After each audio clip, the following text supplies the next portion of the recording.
ijtimoiy tarmoqda shu darajada mashhur bo'lib ketishingizga sabab deb nimani bilasiz? Hamma yaxshi gapiryaptimi, demak nimadir xatolik ketyapti. Yaxshi o'qituvchi va a'lo darajadagi o'qituvchilarning farqi deyotgan bo'lsa, ko'proq pedagog mahoratiga bog'liq. Darsimning asosiy mazmunini odatda shu mavzuga tushunmaydigan talabadan boshlayman. Mantiqiy fikrlashi oshgan o'quvchida u qolgan hisob-kitoblar va hokazo narsalar tez rivojlanadi. Biron bir mavzuni o'zlashtirish uchun o'qituvchi pastga tushishi kerak, o'quvchilarning ichiga kirish kerak va o'sha vaqtingizni to'g'ri taqsimlash bu matematika deb aytgan bo'lardim. Ota-onadan yosh yetim qolganmiz, ham otamiz, ham onamiz deyarli ko'p vaqt oralig'idan bo'lmasdan turib vafot etganlar. Talabalik vaqtimdagi bir kunimni qisqacha aytib bersam ham, hozirgi menga bu yetmayapti, men bu o'qishga qiynalyapman degan talaba uchun bir katta motivatsiya bo'lgan bo'lardi. Hamma narsa tayyor turibdi, endi bitta oxirgi muammo shu Ispaniya vizasini olish.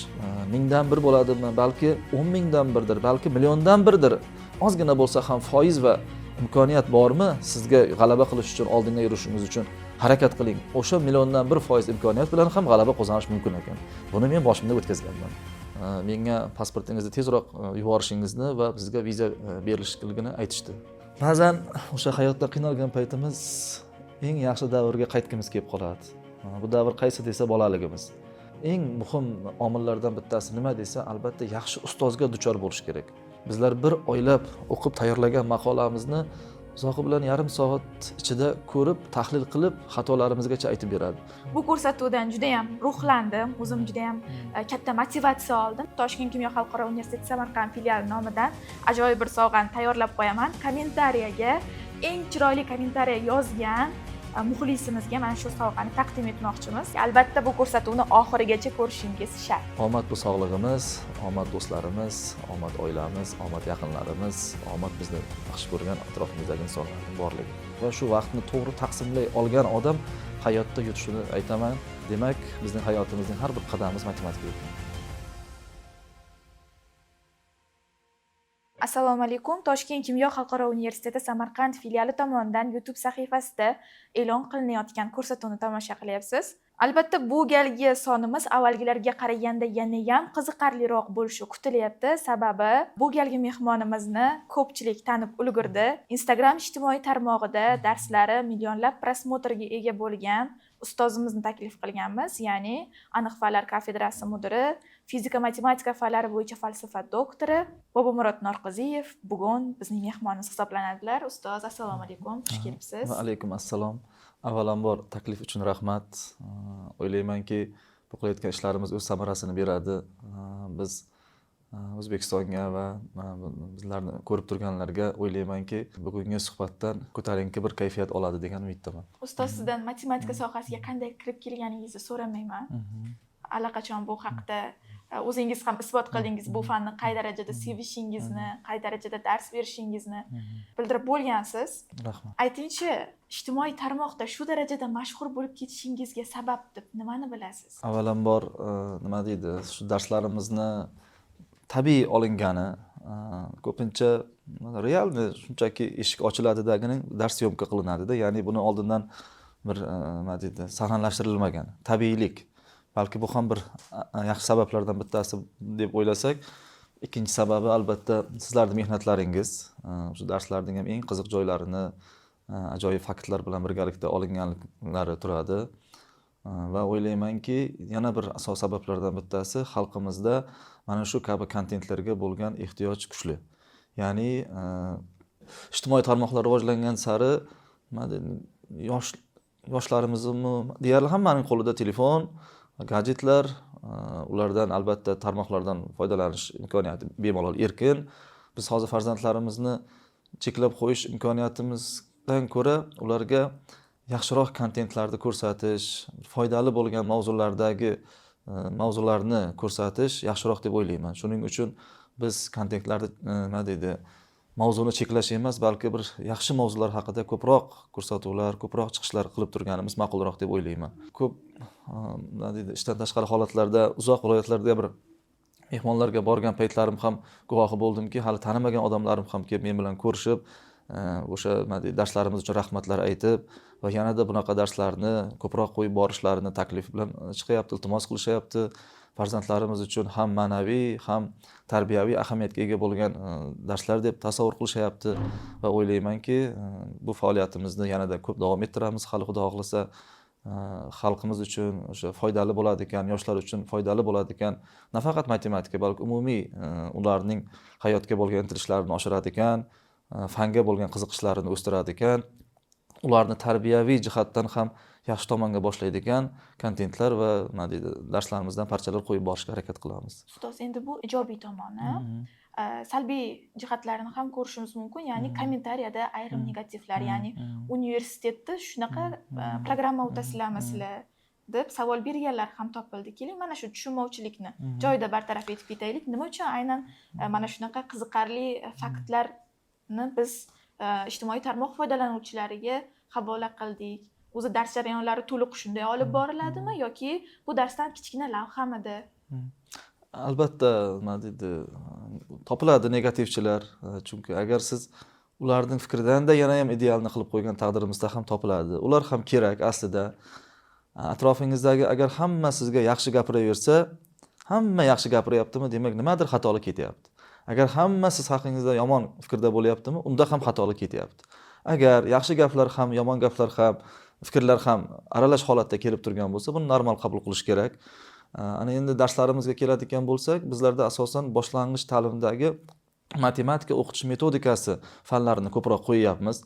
Aslida bizlarda amaliy matematika, axborot tizimlari kabi yo'nalishlari ham bor. U yerda matematikani chuqurlashtirilgan mavzularni ham o'tamiz. Lekin chuqurlashtirilgan holatdagi mavzularni berganimizda auditoriyamiz tor bo'lishi mumkin. U yerdagi murakkab matematikani, murakkab tushunchalarini ko'rib turgan 100 ta odamdan balki 5 ta yoki 10 tasi tushunishi mumkindir. Lekin biz ko'rsatayotgan matematika o'qitish metodikamizni deyarli hamma tushunadi. Chunki hamma maktabga o'qigan, hamma boshlang'ich sinf kursini nima deydi, tugatgan va u yerdagi savollar va u yerdagi darslar ko'proq tushunarli bo'ladi. Va e'tibor berishlarini so'rayman. Biz qo'yayotgan ko'pchilik metodika darslarimiz boshlang'ich sinflar uchun mo'ljallangan matematika o'qitish metodikasi darslaridan lavhalar qo'yib bormoqdamiz va o'sha lavhalarimiz ham ko'pchilikda qiziqish uyg'otgan. Masalan, oxirgi marta qo'ygan oddiy bir fikrlashni, mantiqni oshiradigan oddiy savolimizni 50 ming so'mlik qalbaki pul haqidagi savolni ham juda ko'pchilik masalan topolmagani guvohi bo'ldik. Topganlar ham mazza qilgan javobini eshitib ham. Mantiqiy savol bermoqchiman, javoblarni izohlarda kutib qolaman. Qiziqarli savol, ajoyib savol. Buni topish uchun matematik bo'lish shart emas. Shunchaki qiziqarli savol sifatida o'quvchilaringizga yoki oila a'zolaringizga ham berib ko'rishingiz mumkin. Savol mazmuni quyidagidan iborat. Bir do'konga xaridor keldi va do'kondan 20 mingga bosh kiyim sotib oldi. Va do'konchiga 50 ming pul berdi. Sotuvchining maydasi yo'qligi tufayli ikkinchi do'konga bordidagining maydalab keldi va unga qaytimini berdi. Ya'ni 30 ming qaytim berdi. Shu bilan xaridor ketdi. Bosh kiyimni oldi, 30 ming qaytimni oldi, ketdi shu bilan.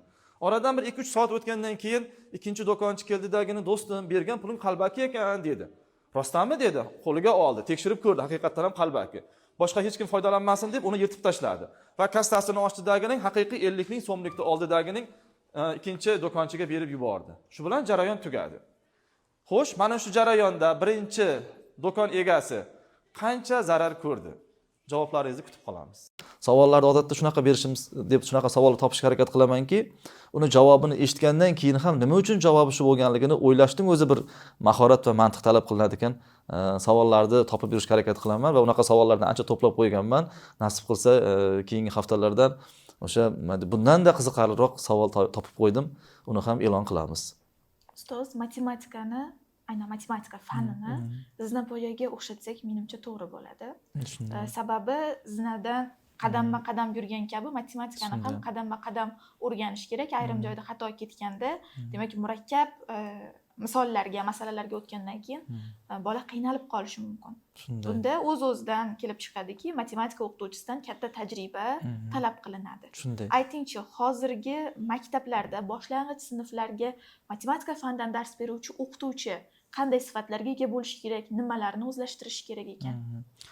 Demak, tajribamdan va ko'p guvohi bo'lganmanki, shu narsalarga ko'proq e'tibor berish kerak. Yaxshi o'qituvchi va yomon o'qituvchi yo'q deyarli. Yaxshi o'qituvchi va a'lo darajadagi o'qituvchilarning farqi deyotgan bo'lsa, ko'proq pedagog mahoratiga bog'liq. ikkalasi ham kitobda yozilgan narsani o'quvchiga aytib, o'rgatib, doskada yozib berish mumkindir, lekin mahoratli, tajribali, a'lo darajadagi o'qituvchi uni bir sahna ko'rinishidek qilib kerak bo'lsa o'sha narsani xuddi o'quvchining o'zi topganidek bir his qildirish kerakda. Bizda ko'pincha o'qituvchilarning kamchiligi bor narsalarni yod oling, shu yod olish asosida o'rganishga nima deydi, moslashib qolingan. Ijodkorlik yoki bo'lmasam o'quvchiga o'sha o'rgatmoqchi bo'lgan narsani boshini boshlasa-yu, qolganini o'quvchini bilan birgalikda o'zlari topishsa, xuddi yangilik kashf qilgandek his qilsa o'quvchi o'zini, bu o'quvchida fanga nisbatan yanada qiziqish ortadi. O'qituvchilarimizdan ko'proq izlanishni, ko'proq kitob o'qishni, o'sha faqat nima deydi, kitobda yozilgan, darslikda yozilgan narsalar bilan chegaralanib qolmasdan, undan tashqari bir qanday qilib darsimni qiziqarli qilib o'tsam, qanday qilib o'quvchiga bir ishtiyoq oshirsam bo'ladi fanga nisbatan degan tushunchalar bilan agar darsga tayyorlansa, yanada ham yaxshi bo'ladi. Keyin yana bir matematikaga bilan aynan bog'liq bo'lgan bir xislat borki, har bir sinfda o'rtacha bir 5-6 ta matematikani yaxshi o'qiydigan o'quvchilar bo'ladi, o'rtachalar va yaxshi o'qimaydiganlarga ajralib qoladi. O'qituvchi keladidagini ba'zan murakkab masalalarni yoki umuman fanning darsning o'zini to'liq o'sha 5-6 ta yaxshi biladigan o'quvchi bilangina o'tkazib qo'yish mumkin-da. Men esa unday qilmayman odatda. Yaxshi o'quvchi uchun ham zerikib qolmaslik uchun murakkab masala tayyorlab kelaman, lekin darsimning asosiy mazmunini odatda shu mavzuga tushunmaydigan talabadan boshlayman va o'sha talabaga tushuntirish orqali qolgan hamma auditoriyaning e'tiborini jalb qilishga harakat qilaman. Maqsadim dars yakunida shu mavzuni tushunmagan va bu mavzuga qiziqmagan birorta talaba qolmasligi kerak. Maqsadim shu.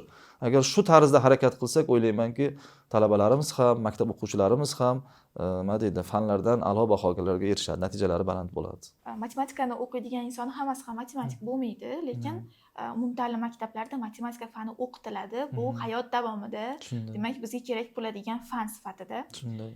Ota-onalardan ko'plab murojaatlar tushdi kommentariyada, ya'ni farzandimga uy sharoitida matematikani o'zim ham o'rgatmoqchiman, qo'shimcha shug'ullanmoqchiman, nimalarga ahamiyat qaratay ustoz deb savol berganlar ham topildi. Ularga qanaqa maslahat bera olasiz? Yaxshi savol, foydali savol. Agar ko'rsatuvni ko'rib turgan ota-onalar bo'lsa, albatta o'sha meni fikrlarimni amalga oshirsin va o'shaning effektini sezadi, foydasini sezadi. Birinchi bo'lib, avvalambor farzandingizning oldida, endi ko'pincha ota-onalar deydi, farzandi bilan qachon birga bo'lamiz? Kechqurun kuni bilan ishda bo'ladi, ota ham, ona ham. Kechqurun kelganda farzandingizning oldida imkoni boricha telefon bilan ovora bo'lmang.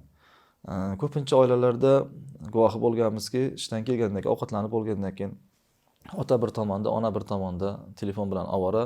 Bularni ko'rgandan keyin ota-onadan o'rnak oladigan keyin farzand ham xuddi shu tariqaga bo'lishi mumkin. Maslahatim avvalambor ozgina bo'lsa ham vaqt ajrating. Bu vaqt deganda 1 soat yoki bir 2 soatlar emas, balki 15 minutdir, balki 20 minutdir, balki 5 minut bo'lsa ham hech bo'lmaganda. O'sha farzandingizning oldida avvalambor o'zingiz o'rnak bo'lish uchun ham telefonlarni va hokazo narsalarni ishlatmaganingiz ma'qulroq. Kitob o'qishga undash, masalan, tavsiya bergan bo'lardim. Ko'pincha masalan fanga qiynalib qolgan paytida o'quvchi meni qobiliyatim yetmayapti, menda yo'q ekan, torta olmayapman fanni, eplolmayapman degan holatlarda bolani ruhiyatiga yaxshi ta'sir qilayotganlardan bittasi, mayli uni shoshmay tur, keyin o'rganasan. Avval mana buni o'qib ko'rqani deb bir qiziqarliroq bir kitobga bir qiziqtirib boshlagan ma'qulroq. Ertaklar bo'ladimi, hikoya bo'ladimi balki. Aynan matematikaning o'ziga keladigan bo'lsak, bizlarda ko'pincha hisoblash, qo'shish, ayirish, ko'paytirish, bo'lish, hisoblash bilan bolani ko'pincha qiynab qo'yamizda. O'ylaymanki, 10 ta hisoblash misolidan ko'ra 2 ta bir mantiqiy yoki fikrlaydigan savollar bergan ma'qulroq. Shuning uchun imkoni boricha yengil, qiyin bo'lmagan darajada jumboqlarmi yoki bir mantiqiy masalalar to'plaminimi bir xarid qilib o'g'lingiz bilan yoki qizingiz bilan birgalikda ishlab chiqish tavsiya beraman. U siz uchun ham qiziq bo'ladi, farzandingiz uchun ham qiziq bo'ladi. Mantiqiy fikrlashi oshgan o'quvchida u qolgan hisob-kitoblar va hokazo narsalar tez rivojlanadi. Va e'tibor bering, o'sha boshlang'ich sinflarda 4-sinfgacha bo'lgan qismida agar o'quvchida fikrlashni, mantiqiy o'ylashni oshirib olsangiz, u keyingi bosqichida xohlagan fanni bering, u tortib keta oladi. Xohlang biologiyani bering, xohlang kimyo, xohlang tarixni bering, unda xotirasi ham yaxshi bo'lib qoladi. Matematika shunaqa fanki, insonni nima deydi, miyasini ochib, uni nima deydi, boshqa fanlar uchun ham umuman xohlagan ixtiyoriy biron bir bilimni o'rganish uchun bir ko'prik vazifasini bajarib beradigan fan deb o'ylayman. Shuning uchun juda ham qiynalib qolganda farzandingiz yoki o'g'lingiz uni bajarishing kerak degan tushunchani qo'yib turib, uni majburlamasdan, uni atrofidagi bo'lgan bir yengilroq narsa bilan o'rgatgan ma'qulroq. Eng avvalambor farzandingizga ozgina bo'lsa ham vaqt ajrating va ko'rasiz, albatta foydasi bo'ladi. Siz har kuni kechqurun hech bo'lmaganda 10 minutdan vaqt ajrating, bir oydan keyin farzandingizda o'qishida ham, tartib intizomida ham o'zgarishlar katta bo'ladi. Tavsiyam shu. Video kontentlar masalasiga qaytamiz. O'sha boshidan beri, demak, videolaringiz chiqayotgan bo'lsa, siz bilan PR jamoasi birga darslaringizni bevosita kuzatib boryapman. Shunda ko'rdimki, matematika o'qituvchisi bo'lish uchun avvalo bolani holiga tushib ko'rish kerak ekan. Nafaqat matematika, umuman olganda pedagogik sohada faoliyat yurituvchi har bir o'qituvchi, bo'lajak o'qituvchilar bolani o'rnida o'zini qo'yib ko'ra olishi kerak. Darslaringizdagi bitta metodika yoqdi. Talaba birinchi navbatda o'quvchi o'rnida tushadi, o'sha qiziqarli mashg'ulotlarni bajaradi va uni eslab qolib, keyingi faoliyatida demak bolaga qo'llab ko'radi. Va aynan shunday deb o'ylaymanki, ana shu jarayonni ijtimoiy tarmoqqa joylaganimiz uchun balki ko'proq matematika fani o'qituvchilari ham bu kontentlarimizga qiziqishdi va qo'llab ko'ryapman, rahmat ustoz kabi ijobiy kommentariyalarni ham oldik. Yana ham qanday yangi metodlar haqida bosh qotiryapsiz, metodlar ustida ishlayapsiz, shu haqida ham ma'lumot bersangiz. Albatta, nasib qilsa rejalarim bor, keyingi oylar balki chiqar. Faqat endi puxta tayyorlangan holda yaxshilab o'ylayin deyapman g'oyani, chunki dastlabki darslarimizda shunchaki dars jarayonidan lavha bo'layotgan bo'lsa, endi kuzatuvchilar soni va undagi saviya ham oshib qoldi hozir anchagina va imkon qadar bir noodatiy chiqishlar qilishga harakat qilyapmiz. O'sha realni fandagi bor narsalar qaysi bir kitoblarda yozilib qolib ketgan xolos. Uni ko'pchilik hali bilmasligi mumkin yoki eshitmagandir. Haqiqiy hayotiy bir faktlarni, fan bilan bog'liq bo'lgan faktlarni shunchaki aytib emas, balki ko'rsatib bermoqchimiz jarayonlarda. To'g'ri aytdingiz. O'sha biron bir mavzuni o'zlashtirish uchun o'qituvchi pastga tushish kerak, o'quvchilarning ichiga kirish kerak. O'quvchi esa o'zini balandroq his qilish kerak, o'qituvchidek his qilish kerak. Ya'ni o'rtadagi masofa deyarli yo'qolish kerak. Shunda bir sahna ko'rinishida qilib jarayonlar bilan tushuntirilsa ayrim mavzularda, endi hammasi ham emas, o'quvchida juda ham bir yaxshi taassurotlar qoldiradi. Masalan, o'sha oxirgi marta savolimizni berganimizda ham o'sha shunchaki javobini aytdik, tushuntirdik nazariy qilib, lekin ko'pchilikda u savolga nisbatan yana ham shubha paydo bo'lib qoldi. Biz uni sahna ko'rinishida qilib, unda talabalar ham qatnashtirib, jarayonlarni ko'rsatgan edik. Unda hammada o'sha nima deydi, savolga nisbatan e'tibor va javobiga shubha qolmadi-da.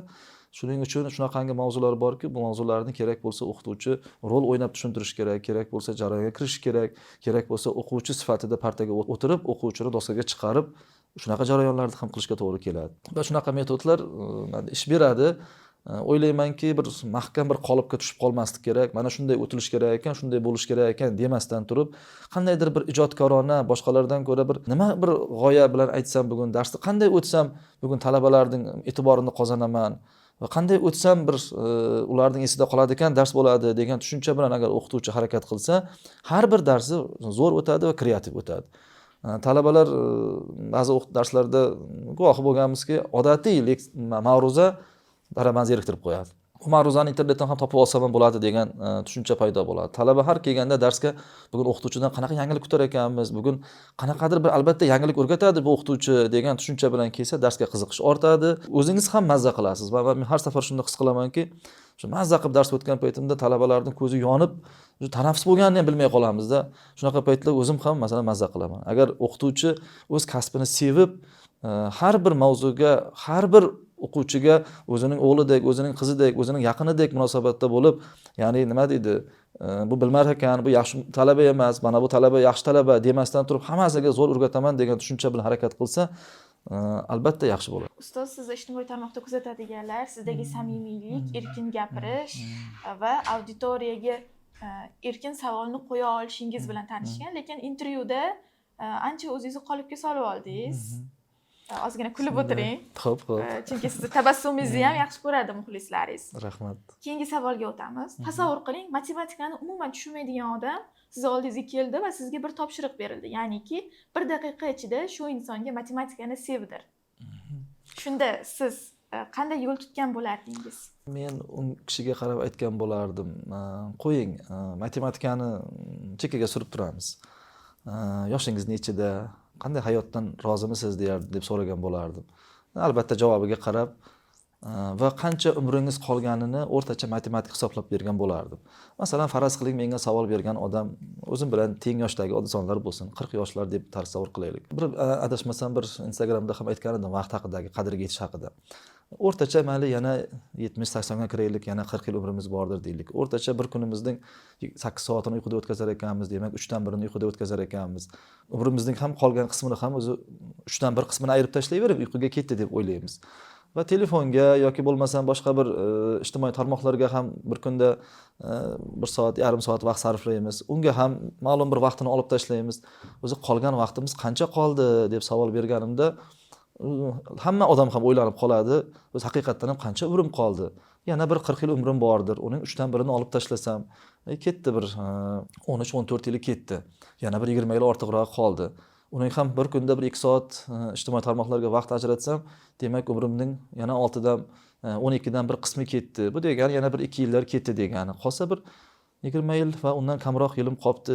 O'sha vaqtimni qanday ishlatsam bo'lar ekan degan tushuncha hammada ham paydo bo'ladi. Va o'sha vaqtingizni to'g'ri taqsimlash bu matematika deb aytgan bo'lardim. Va o'ylaymanki, bu gapimni eshitib turganlar ham, kuzatuvchilar ham bir ozginagina vaqtingiz qolganligini va bu vaqtning har bir daqiqasining qadriga yetish kerakligini va shu vaqtni to'g'ri taqsimlay olgan odam hayotda yutishini aytaman. Demak, bizning hayotimizning har bir qadamimiz matematika ekan. Hozir matematikani sevdirmadingiz. Siz hayotni sevdirdingiz, vaqtni sevdirdingiz. Balki. Ko'p siz bilan suhbatda bo'lganimizda hayotiy motivatsion so'zlarni, gaplarni ishlatishga harakat qilasiz.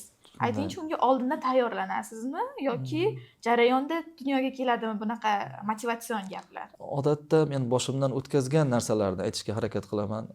Nimadir agar motivatsionni biron bir ruhlantiradigan gap aytadigan bo'lsam, uni men kitobdan o'qiganim yoki eshitganim emas, boshimdan o'tkazgan narsalar haqida ko'proq aytishga harakat qilaman. Chunki mening hayot yo'lim ham o'zi bir motivatsiya bilan yo'l desak ham bo'ladi. Niyatim bor albatta. Ma'lum bir vaqt keladiki, o'sha hayot yo'lim haqida bir ajoyib kitob yozmoqchiman. Bu kitob ham hali ko'p muxlislarga ega bo'ladi degan umiddaman. Bizlar o'sha ota-onadan yosh yetim qolganmiz, ham otamiz, ham onamiz deyarli ko'p vaqt oralig'idan bo'lmasdan turib, bittasi 40 yoshida, bittasi 46 yoshda vafot etganlar. O'sha hayot zarbalarini juda ham yoshlik paytimizdan nima deydi, yeganmiz. Bosh farzand bo'lganman. Onam vafot etganlarida 9-sinfda, dadam vafot etganlarida 2-kurs student bo'lganmiz. Ukalarim hali yosh bo'lgan. Hali nima deydi, juda ham biz uchun bunaqa tashvishlardan kelib qolishiga juda ham yoshlik qilganmiz. Va o'sha yoshlik davrlaridan qiyinchilik bilan bir-birimizni yetaklab, kuch bilan, mehnat bilan, haqiqiy bir mehnat bilan bir-birimizga erishganmiz deb o'ylayman. Shuning uchun ham hozir ukalarim yonimda, hammasi ham otasidek, ham onasidek ko'radi meni. Avvalambor Xudoga ming qatla shukr, shularning boriga shukr ekan. Va ulardan men motivatsiya olaman, kuch olaman. Nimadir agar qiynalib qolsam, ukamlar uchun men harakat qilishim kerak deb harakat qilaman va ukamlar teskarisi men akamni uyaltirmasligim kerak, men harakat qilishim kerak deb nima deydi, oldinga qarab intiladi. Mendan keyingi ukam Navoiy kon-metallurgiyada injener, o'z sohasining yetuk mutaxassisi. 3-ukam zo'r travmatolog vrach, juda ham o'zining qo'li yengil vrach. 4-ukam ham mening yo'nalishimda ketgan fizika, matematika fanlari bo'yicha falsafa doktori. 4-ukamning ishi harbiy sohada. 5-ukamiz Milliy universitet, O'zbekiston Milliy universitetining magistraturada 2-bosqichda o'qiyapti. Hammasi o'z hayot yo'lida oldinga qarab ketadi va men ularga harakat qilaman o'rnak bo'lishga. Va o'sha yoshligimizda o'tkazgan qiyinchiliklarimiz va har bir o'sha qiyinchiliklarimiz men uchun motivatsiya. Odatdagi studentlik paytimdagi, talabalik vaqtimdagi bir kunimni qisqacha aytib bersam ham, o'sha hozirgi menga bu yetmayapti, menga bu yetmayapti, menga o'qishga qiynalyapman degan talaba uchun bir katta motivatsiya bo'lgan bo'lardi. Keyin yana bitta bir zo'r motivatsiya bu yaqinda bo'lgan anaqa, endi albatta buni aytib o'tishim joiz.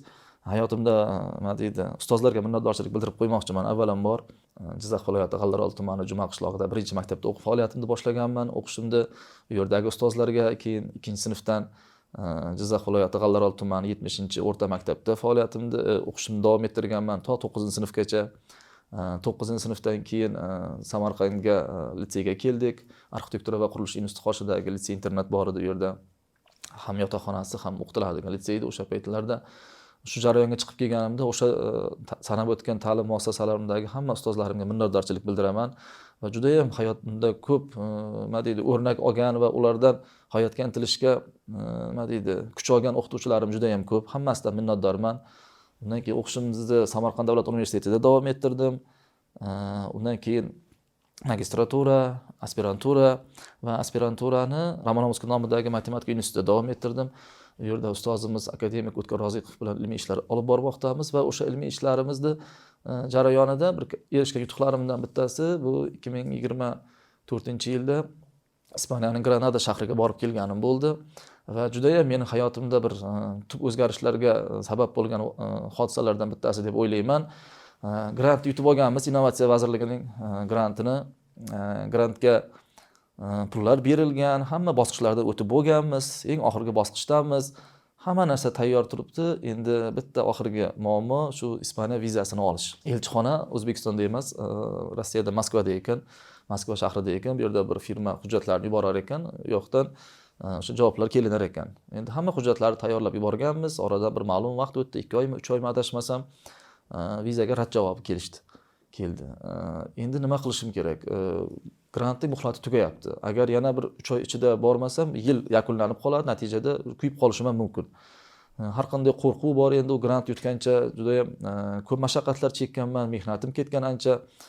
Juda ishtiyoq baland u yerga borishga, professor kutyapti bizni ilmiy ish qilish uchun Ispaniyada birga. Keyin o'sha firmaga borib, nima qilay endi maslahat so'raganimda, u yana qaytadan hujjat qilishni taklifini berishdi. Qaytadan hujjat qilish juda ko'p vaqt talab qilinar edi. Yana ko'p vaqt, nima deydi, ko'p mehnat va ko'p vaqt talab qilar edi. Shunda apellyatsiya xati yozib ko'rsamchi deganimda, menimcha imkonsiz, chunki oxirgi yillarda yozilgan deyarli juda ko'plab apellyatsiya xatlariga rad javoblar kelgan. Ular sizga rad qilishdimi, demak asosli bir sababi bor. Shuning uchun foydasi yo'q deganday qilib ma'noda gapirishdi. Imkoniyatim qancha deganimda, mingdan birlar deganda nima deydi ma'noda-da, endi aniq unaqa emas, shu deyarli yo'q deganda mingdan birlar degandek aytgan edi. Lekin men har ehtimolga qarshi o'sha 1000dan 1% bo'lsa ham imkoniyat balki men uchundir degan umid bilan o'zimning olim ekanligimni, u yerga borib ilmiy ish bilan shug'ullanish niyatida borayotganligimni chiroyli xat qilib tushuntirib, elchixonaga ham qog'oz variantda, ham elektron variantda yubordim. Xatim nima deydi, kerakli joylarga borgan ekan, e'tibordan chetda qolmasdan uning elchining o'zi o'qib ko'rib, e'tiborga olib va o'sha paytida endi internetdan elchixonaning nomerini har ehtimolga qarshi mabodo javobim yaxshi variant bo'lib qolsa telefon qilish mumkin deb saqlab qo'ygan edim va bir oradan bir hafta o'tdimi, adashmasam 5 kun o'tdimi, shu nomerdan telefon bo'lyapti Ispaniya elchixonasidan deb xursand bo'lib ko'tardim va u yerda qandaydir hujjatlarda tushunmovchilik bo'lganligini aytib, uzrini so'rab, menga pasportingizni tezroq yuborishingizni va bizga viza berilishligini aytishdi. Va juda xursand bo'ldim va o'sha safarga borib keldim. U yerda juda taassurotlar bilan qaytdim. Asosiy aytmoqchi bo'lgan narsam, agar o'sha paytda apellyatsiya xatini yozmaganimda va 1000dan 1% imkoniyat, bu yo'q imkoniyat deb voz kechganimda balki bormagan bo'larmidim. O'sha 1000dan 1 bo'ladimi, balki 10 mingdan 1dir, balki milliondan 1dir. Ozgina bo'lsa ham foiz va imkoniyat bormi? Sizga g'alaba qilish uchun, oldinga yurishingiz uchun harakat qiling. O'sha milliondan 1% imkoniyat bilan ham g'alaba qozonish mumkin ekan. Buni men boshimda o'tkazganman. Demak, so'zlaringiz ham motivatsiya, hayot yo'lingiz ham motivatsiya.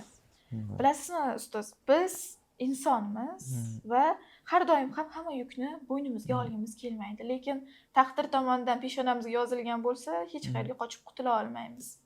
Ana shunday vaziyatda odam baribir insonmiz, charchaymiz-ku. Shunday. Siz charchagan paytingizda, mana shu mas'uliyat yukidan, umuman olganda hayot tashvishlaridan charchagan paytingizda qanday motivatsiya olasiz? O'zingizni chalg'itishga qanday kuch topasiz? Shu haqida ham gapirib bering. Rahmat. Bu sirni hech kimga aytmagan edim. O'rtoqlashmoqchiman. O'ylaymanki, foydali bo'ladi degan umiddaman. Ba'zan o'sha hayotda qiynalgan paytimiz eng yaxshi davrga qaytgimiz kelib qoladi. Bu davr qaysi desa bolaligimiz. Ya'ni beg'ubor, hali maktabga ham bormagan ota-onamizga yoki o'sha maktabda ham yosh davrimiz, ota-onamiz erkalikni ko'taradi ekan, nima desa hamma narsamiz muhayyo bo'ladi ekan, shu davrga qaytgimiz keladi-da. Va o'ylaymizki, mana shu davr eng zo'r davr. Shu davrga qani bir kun bo'lsa ham qaytsam ekan deb o'ylab qolamiz. U davrga qaytishning imkoni yo'q. u davrni faqat ko'z oldingizga keltirish va ko'rish imkoniyati bor. Bu imkoniyatni kim beradi? Sizning kichik yoshli farzandingiz beradi. Charchagan paytimda boramandagining kichkina o'g'lim Abu Bakr hozir 4 yoshda. Shu bilan birga xuddi o'zimni boladek his qilib o'ynayman. Va xuddi xayolimda men hozir xuddi u bilan tengqurdek o'zimni his qilaman. Ko'p emas, 10-15 minutdir balki, lekin o'sha paytida butun charchoqlarim chiqadi va xuddi uning o'rnida o'zimni bolaligimni ko'ramandagini u bilan birga o'ynashga harakat qilaman. Balki sizda kichik yoshli farzandingiz yo'qdir, lekin baribir o'ylaymanki, sizdan yosh bo'lgan sevimli insonlaringiz bor va ular sizning o'sha davrni eslatadigan insonlaringiz bor. Ular bilan suhbat qiling, dildan suhbatlashing, erkin suhbatlashing. O'ylaymanki, hamma charchoqlaringiz chiqib, hayotga yanada intilish baland bo'ladi. Ko'rsatuvni o'rtasida esimga tushgan bitta narsani aytishim kerak edi. Bizda bir an'ana bor edi. Hali siz bilan suhbatlashib savollarni miyamda terib kelyapman, esimdan chiqib qoldi. Ko'rsatuvga nom berishimiz kerak edi biz. Bizda shunaqa format, ya'ni shu ko'rsatuvga kelgan mehmon aynan o'zini hayot yo'li yoki ilmiy faoliyatidan kelib chiqqan holatda, bugun nimani gapirmoqchi bo'lganligidan kelib chiqqan holatda ko'rsatuvga nom beradi. O'rtada keling, mana shuncha suhbatlashdik, hayot yo'lingiz, ilmiy faoliyatingiz, talabalar bilan hamda ijtimoiy tarmoqdagi mashhurligingiz haqida gaplashdik. Nima deb nomlaymiz bu ko'rsatuvni? Hozirgi nom o'ylaymanki, boshida aytilganda mos emas edi. Mana ko'rsatuv oxirida aytilishiga ham mos bo'ladigan nom. Bu nomni hozirgi suhbatimizni umumiy bilan nom bilan shukronalik hissi deb nomlasak, maqsadga muvofiq bo'lar edi. Ko'rsatuvni ko'rganlar o'ylaymanki, ozgina bo'lsa ham hayotga intilish. Demak, siz ko'rib turibsizmi? Demak, siz hayotsiz va bir orqaga nazar tashlab, hozirgi holatiga shukronalik hissini his qiladi deb o'ylayman. Ko'rsatuvni shukronalik hissi deb nomlasak, maqsadga muvofiq. Shukronalik hissi ko'rsatuvining keyingi daqiqalarda beriladigan savollar bilan davom etamiz. Mana motivatsion gaplardan ham gaplashdik. Umuman olganda beriladigan savollarni deyarli 70-80% berib bo'lindi. Lekin bizda yana ochiq qoladigan mavzu ilmiy faoliyatingiz haqida.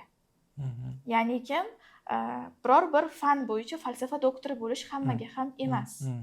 Siz aynan mana shu dissertatsiyangizni qanaqa nom ostida yoqladingiz va ayni paytda keyingi bosqichda nimalarni amalga oshirmoqdasiz va ilmiy ish qilayotgan mustaqil tadqiqotchi bo'lsin, xoh talaba bo'lsin, xoh magistrant, ularga ham tavsiya berib. Albatta.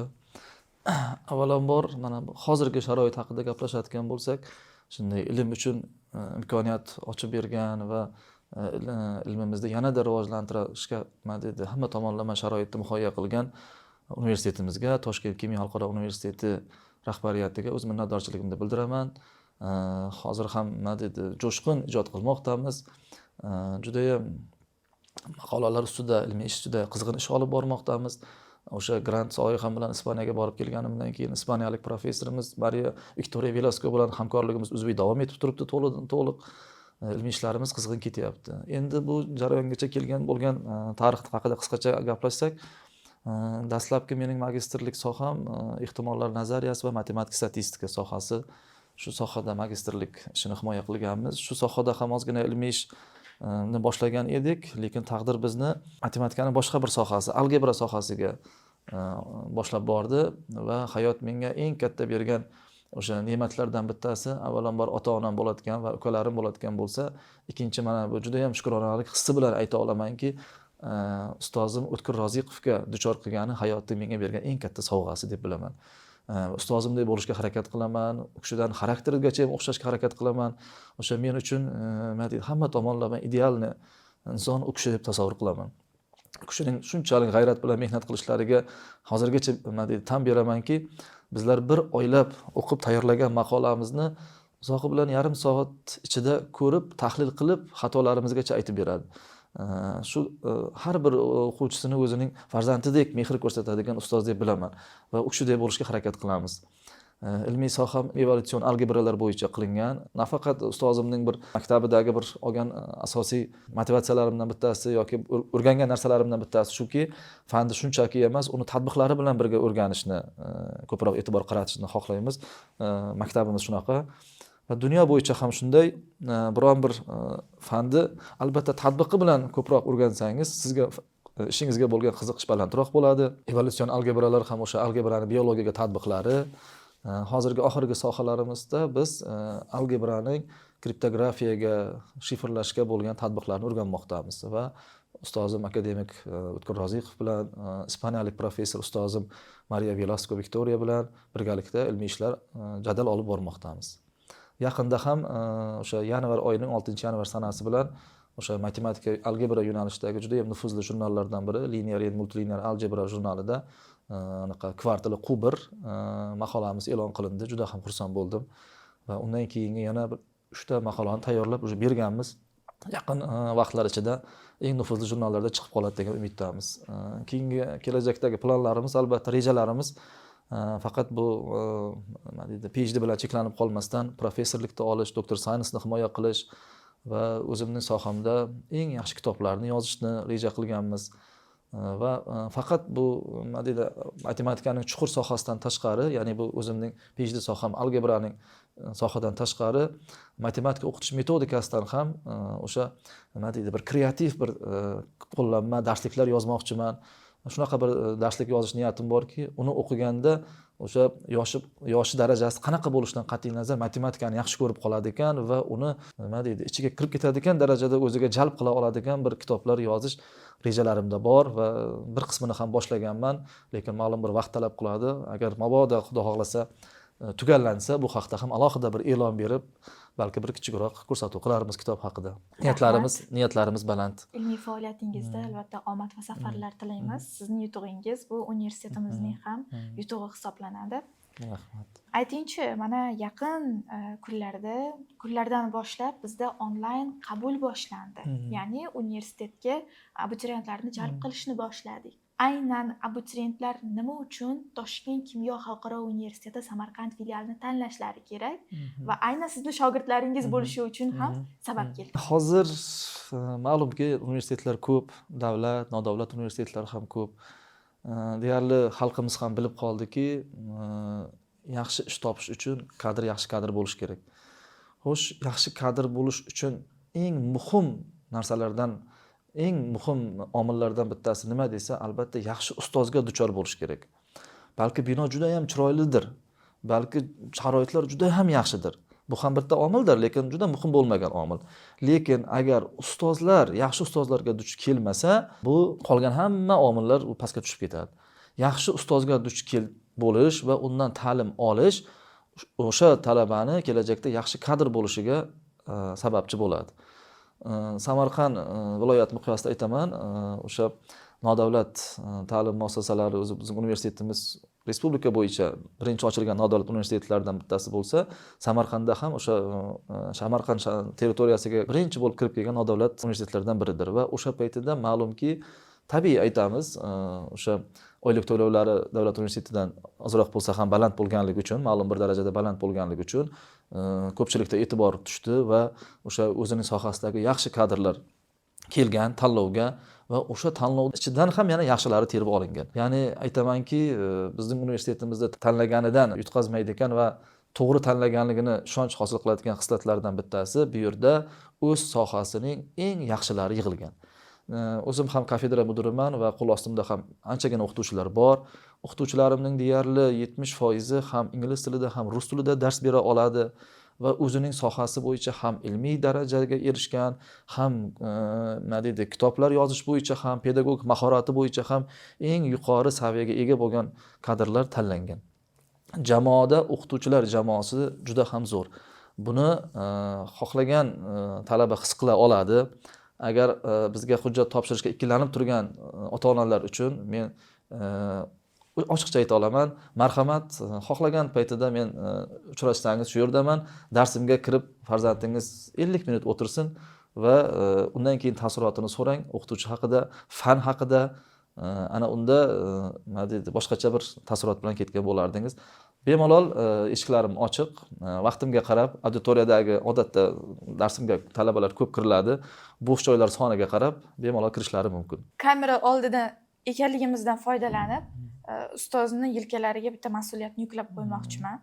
xohlaydilarmi yo'qmi hozir rozi bo'ladilar. Ya'ni bizada 8-9 aprel kunlarida reja qilyapmiz ochiq eshiklar kuni va bu kunni bir qismida universitetimizdan ijtimoiy tarmoqlarda o'z darslari bilan mashhur bo'lgan o'qituvchilar, demak, master klass o'tib berishlari reja qilingan. Biz hali ustozga aytmagan edik. Sizga hozir eshityapman, to'g'risi ham. Ha.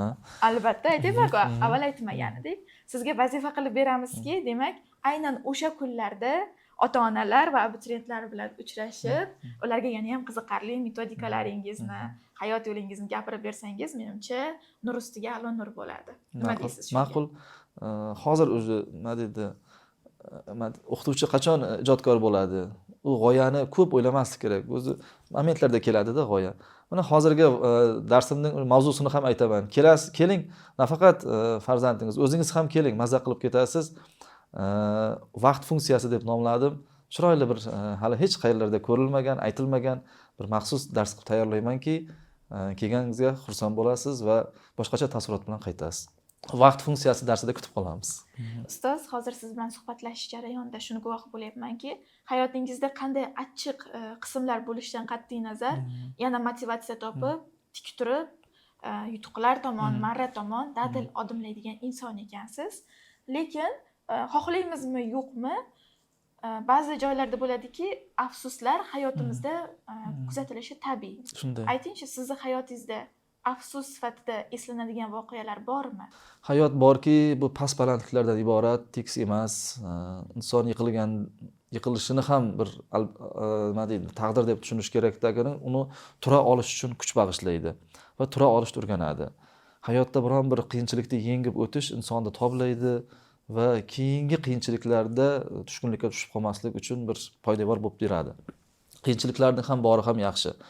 Agar inson faqat yaxshi hayot bilan bir tekis ketaversa, kichik qiyinchilik ham uni yiqitib qo'yishi mumkin. Shuning uchun qiyinchiliklar insonni toblaydi.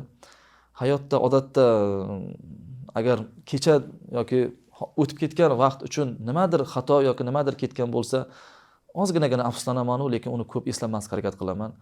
Chunki undan foyda yo'q va oldinga qarab intilishga va bu xatolarni takrorlamaslikka harakat qilaman va nima deydi, afsuslanish hissini nima deydi, tez esdan chiqaraman. Albatta bo'lgan, har bir insonda bor bu narsa va hozir ham menimcha umrimning oxirigacha bu bo'lib qolsa kerak. Bu afsuslanish hissi shu ota-onamga xizmat qila olmaganman. Onam rahmatli meni o'sha maktabga ertalab borgan, 6 yoshdan borganman maktabga. Oktyabr oyida borganman. To'g'rirog'i sentyabrdan qabul bo'lgan, hamma boshlagan o'qishni. Kimdir bir qarindoshimiz 6 yoshdan borgan ekan, menga maqtanib maktabga boryapman deb sumkasini ko'rsatganda, men ham boraman deb yig'laganman va nima deydi, ota-onamga iltimos boring maktabga deganman. Onam vaqt ajratib olib borgan va o'sha yerda o'qituvchiga qiziqib keldi, bir hafta o'qisin. Bir haftadan keyin o'zi nima deydi, qiyinchilikdan bilan orqaga chekinib qaytib ketadi. Bir hafta shu sinfingizda o'tirib tursin degan shart bilan bir hafta qolgan va shunchalik nima deydi, o'qishga qiziqish ochlikdan bo'lgan qiziqib ketganmanki, adashmasam bir oydan keyinmi guruh sardori bo'lganman o'sha 1-sinfda 6 yoshli bo'lib. Va undan keyin yo'q, o'g'lingiz eplaydi, qoladi deb butun maktab jamoasi va birinchi o'qituvchim ham olib qolib 6 yoshdan o'qitgan edi. Hayotga bo'lgan onam o'shanda men yaxshi o'qishimni ko'rib, albatta sen hali ko'p yutuqlarga erishasan deb umid bilan yashab, o'sha endi bizlar yutuqqa erishgan paytimiz bu olamni tark etgan. Afsuslanaman o'sha ota-onamga, nima deydi, yutuqlarimizni ko'ra olmadi va ularning xizmatini qila olmaganimga afsuslanaman. O'sha menga armon bo'lib qolgan. Katta farzand ekanligingizdandir hozir biror bir sinov kelsa, birdaniga o'zingizni o'nglab, o'zingizga motivatsiya berib, harakatda davom etaverasiz. Shundanmi yoki boshqa bir sababi bormi? Endi balki taqdirda bu darajada hayotimizda qiyinchiliklarga uchramaganimda balki bunday bo'lmasdirman, balki hayot o'zi tarbiyalaganmi, balki o'sha qiyinchiliklar toblanganman deb o'ylayman. Hozirgi agar o'sha yoshlikdagi o'sha eng qiyin davrda tushganda men o'zimga o'zim motivatsiya berganman-da. Hech kim menga sen oldinga yurishing kerak, sen bunday bo'lishing kerak, sen hali katta farzandlarga beriladigan sinov birinchi ukasi kelgandayoq o'zi shu motivatsiyani beradi. Ilk motivatsiyasi shu. Demak, o'zing uchun o'zing harakat qilishing kerak. ukang kichkina, sen katta bo'lish uchun ham, o'zingni eplashing uchun ham harakat qilishing kerak deb ota-ona tomonidan ham, yaqinlar tomonidan ham motivatsiya beriladi. Demak, Balki hamma farzandga ham shunaqa motivatsiya berish kerakdir bolaligidan. Nima deb balki. o'ylaysiz? Endi hamma akalarda shu xislat bo'lsa kerak, ukasini himoya qilish, unga nima deydi, o'rnak bo'lish. Shuning uchun balki akalarda mas'uliyat balandroqdir. Endi bilmadim, balki bu taqdir shunday qilib yaratilgandir. Balki katta farzandlarda o'sha narsa bilan ulg'ayish jarayonida shu narsa shakllanib qolar. Endi hamma tomonlama mas'uliyat balandroq va o'sha mas'uliyatni his qilib, o'rnak bo'lib yashash kerak. Xatolar qilamiz, beayb Parvardigor albatta o'sha xatolardan to'g'ri xulosa chiqarib, o'sha xatolarni qilmaslikka harakat qilish kerak va xato qilib qo'ydim deb tushkunlikka ham tushmaslik kerak. Chunki xato ham kerak. Sizning o'sha to'g'ri yo'lda yurishingiz uchun ham va oldinga qarab harakat qilishingiz uchun ham xatolar sizga nima deydi, bir qo'llanmaday, buni qilmasliging kerak degan bir ko'rsatmaday bo'lib turadi. 40 yoshgacha bo'lgan, demak, hayotingizdagi yutuqlar, afsuslar, achchiq lahzalarni esladik. Hayotimiz bu teatr sahnasi. Unda yomon rolda bo'lasanmi, yaxshi rolda bo'lasanmi, qanaqa rolda bo'lgan taqdiringda ham tomoshabin rolda bo'lib qolma deydi ayrim allomalar, ayrim dono insonlar. Hayotingizni keyingi qismlarini qanday tasavvur qilasiz va rejalar qanday?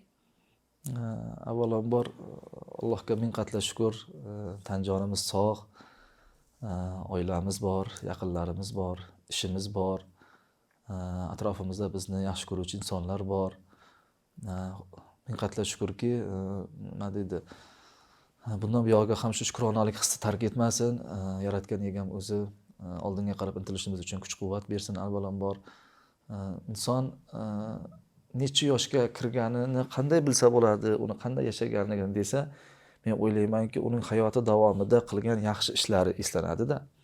Kimdir 100 ga kirib shu inson haqida nimani eslaysiz degan paytida bir 5-6 narsani sanab bersa, u 5-6 ga kirgandek. Kimdir balki 40 ga kirmasdan vafot etgandir.